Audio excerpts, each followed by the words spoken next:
Good morning, friends. Today is December 30th, 2020, and it happens to be my birthday.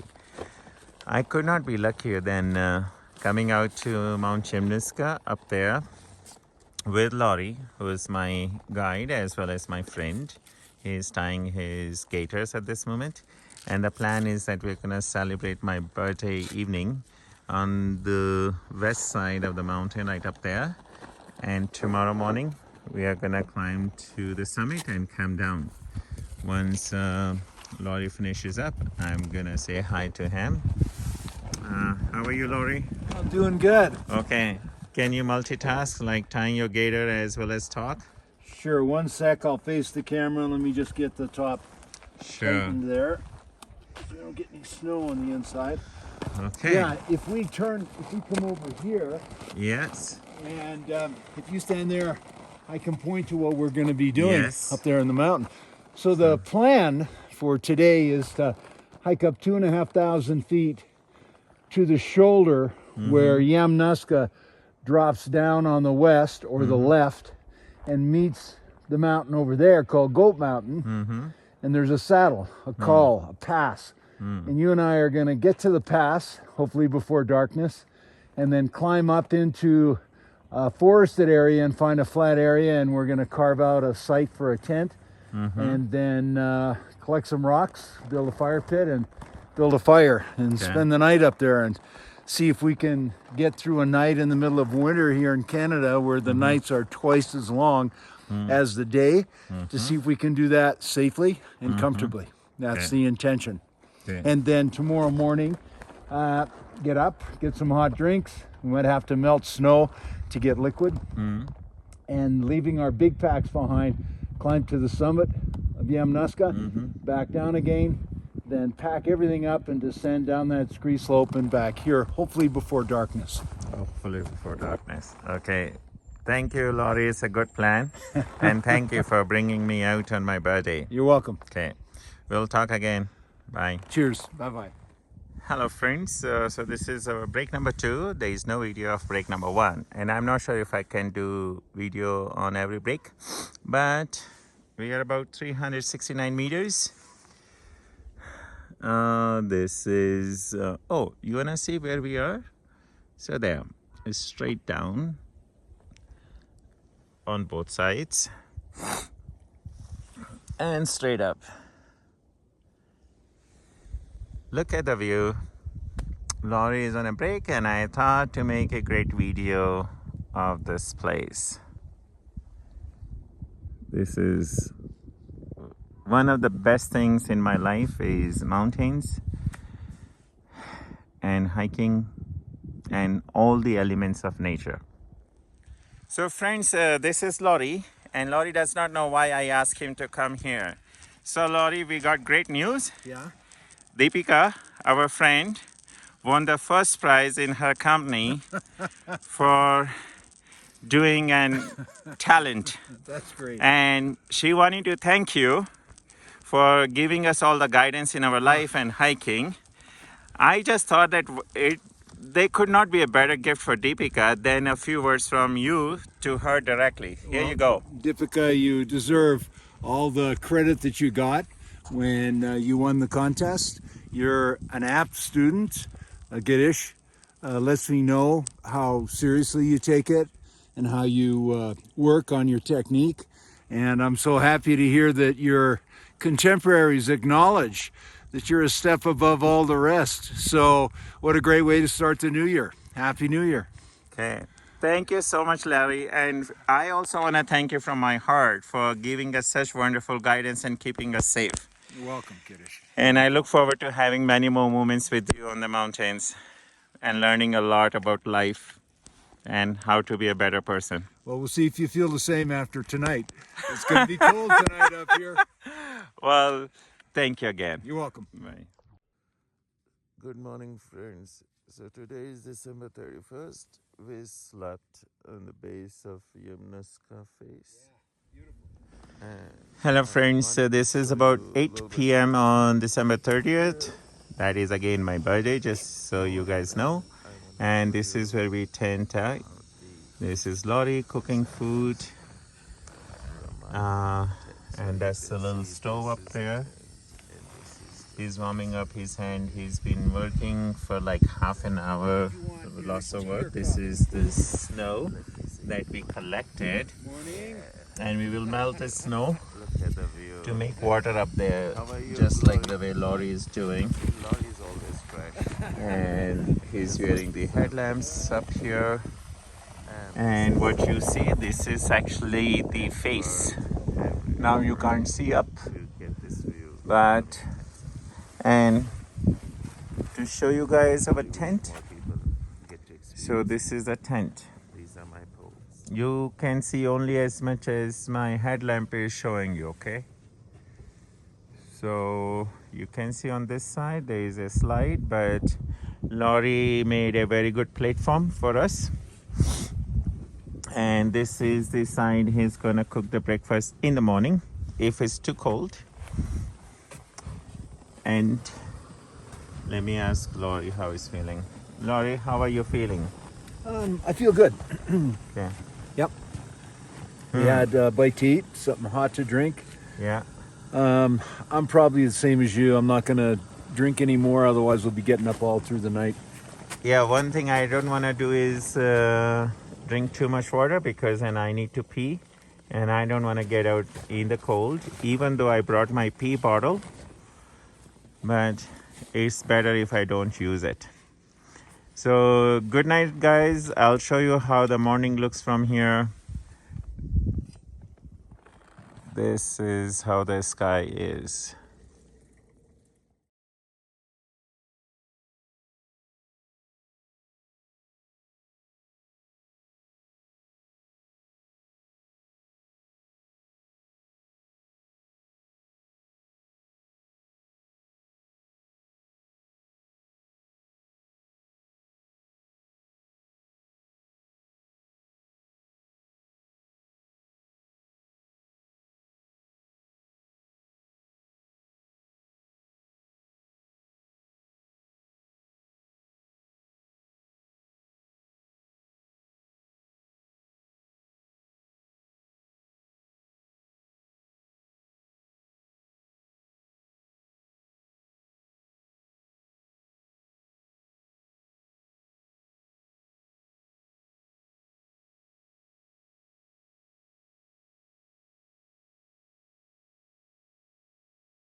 So friends, here is the update.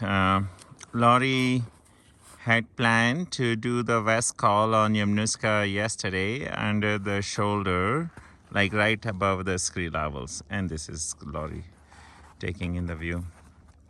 And I could not because of the exposure and the slipperiness. So I gave up, and Laurie was, as always, kind enough. He said, sure. And today, Laurie's plan was for us to go all the way to the summit through, which route would you call that, Laurie? The normal East Ridge route. Normal East Ridge route. But on chain section, I froze. I froze so much that I asked Laurie to return, and Laurie tried so many times, showed me how to do it, and it just didn't work out for me.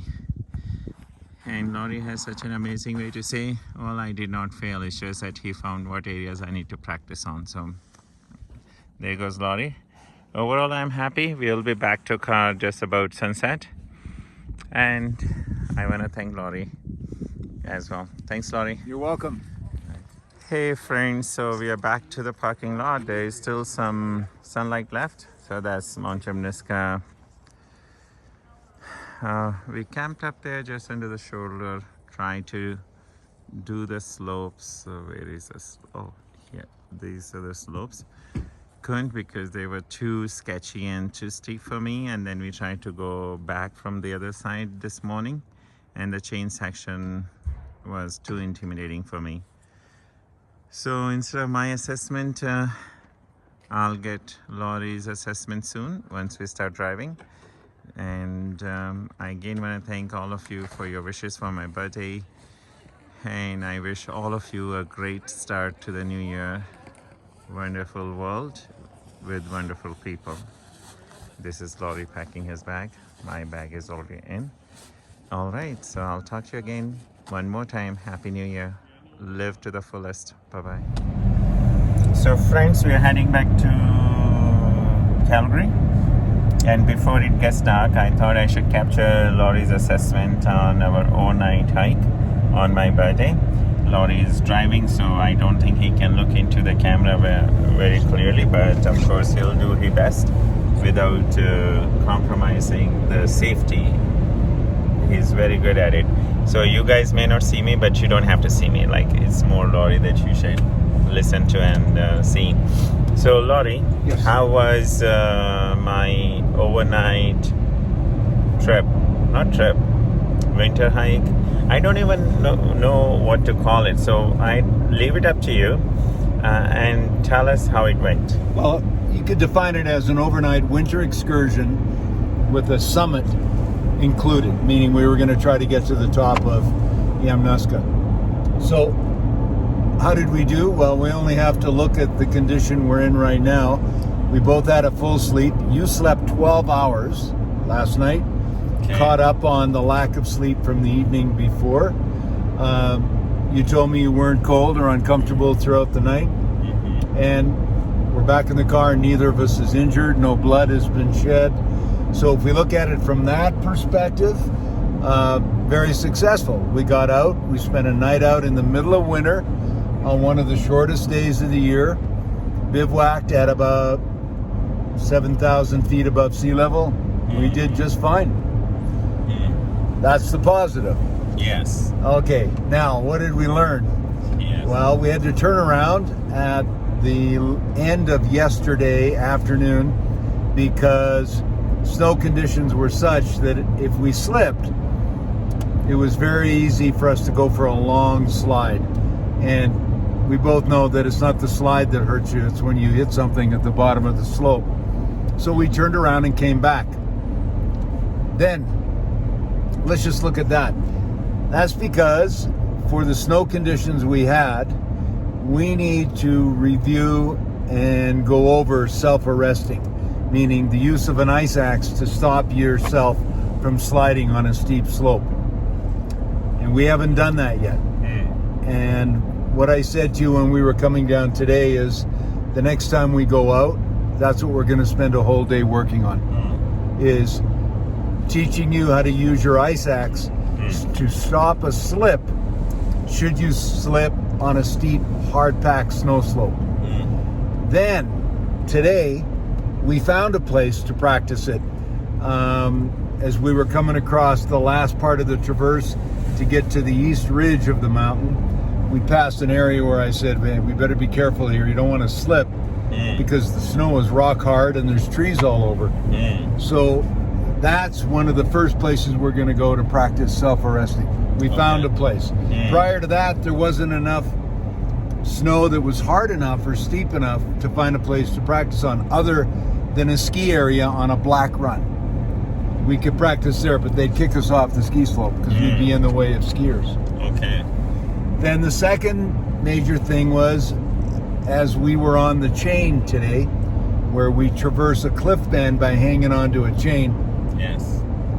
it's obvious we need to bring a harness up and we need to show you how to move on terrain like that safely till you build your confidence up. Because although you've done it before, when your feet could touch dry rock, today with snow on it, it was just scary. And we turned around at that point and came back down. So how do I rate the last 2 days, yesterday and today? Well, I say it's successful in that we did what we set out to do without getting injured. But we did not make the summit. Okay, is that a big bad thing? No, because we're in the process of training you to make your own judgment when you're in the mountains, so you can be in the mountains safely. So I'd say, all in all, we learned a lot. We set up a camp in the middle of winter in a very inhospitable place. We had to build a platform so that the tent would be level and wide enough for us to put the tent on. And it worked out successfully. We did that very well. Your stove worked well. Made dinner for us last night and breakfast this morning, hot drinks. I'd say all in all, we did well, and I think your experience level is increasing. You're getting better and better at the skill sets necessary to be in the mountains on your own. Okay. Meaning not that we're going to send you into the mountains to be alone, but should you choose to go out and do something, you're going to have enough knowledge to be safe when you're doing it. So what is one thing I need to learn or get better at? Well, more of the same, of moving competently and safely on your boots, learning how to trust what your feet can do. You noticed on the descent today, we came down very efficiently. We didn't waste any time at all, and you weren't even using cleats on the bottom of your boots. You just did it in regular boots without trail grippers on. I'd say that's a good example of how much you've progressed, but now we got to raise it up a couple levels. You need to feel confident when we're doing the traverse on the chain, and we got to get you feeling more secure when we're on steep snow. Okay. And to do that, we're first going to show you next how to stop a fall should you slip when you're on something like that, so that when you're in the midst of it, you know you've got a method to protect yourself should you slip. Okay. So, and what are some of the gear I'm missing in my hiking activity? At present, for hiking, I don't think you're missing anything. Okay. I think you've got all the gear you need. I am going to suggest we find you a pair of single boots that weigh less than your double boots, Okay. and that are a little more compact. I think you're going to find boots like that will make it easier during the hiking. Okay. For the climbing, we need to pick you up a set of Petzl Ascenders Okay. and show you how to use them on fixed rope. Okay. But that's down the line. It's not like it's necessary in the next month or two. Okay. But before going to Everest, you should have a good amount of practice on fixed rope, so it's not new to you when you get to the mountain. But the boots you think I should buy sooner? The single boots. I think we should, over the next month or two, be trying on different boots and seeing what's available out there. Because to say we're going to get it next week when the stores are low on stock, that's a bad plan. But over the next couple of months, every time we go through Banff, Canmore, or at Atmosphere or Mount Co-op, let's see what they have. Okay. Try some boots on. Bring a scale and see if we can find something that weighs less. So that when we go out to do a day climb, we're going to do it with lighter equipment. Just like it felt great doing the mountain from the backside without our packs. We want to work towards that. Plus, we got this little competition going on. Oh, yeah. Drop our weight. I need to tell you guys about the competition. Laurie says he's going to drop 6 pounds by February 1st. And 6 more the next month. No, let's just stick to one. Like, I'm not you, Laurie. So he says he's gonna drop 6 pounds by February 1st. Because I'm too fat. I'm too No, big. Laurie, come on. And I needed to, because he is going to, I needed to drop 4 pounds. Like, who drops 4 pounds in 1 month? I mean, that's too much. But anyway, that's the competition. We'll talk about it later. And my fun hiking group, those guys would be very happy to know that Laurie made me hike the entire time without cleats. Car to car, no cleats. So I hope it made you happy, like when I pushed you guys to walk for a few meters without cleats. But I feel your feelings. So Laurie, I want to thank you for giving me such good guidance and training and keeping me safe. So And thank you. happy birthday, Gideon. Oh yes, thank you so much, Laurie, and happy New Year to you as well. We have few hours Thank you. left for the 2020. Okay guys, we'll talk again. Bye bye.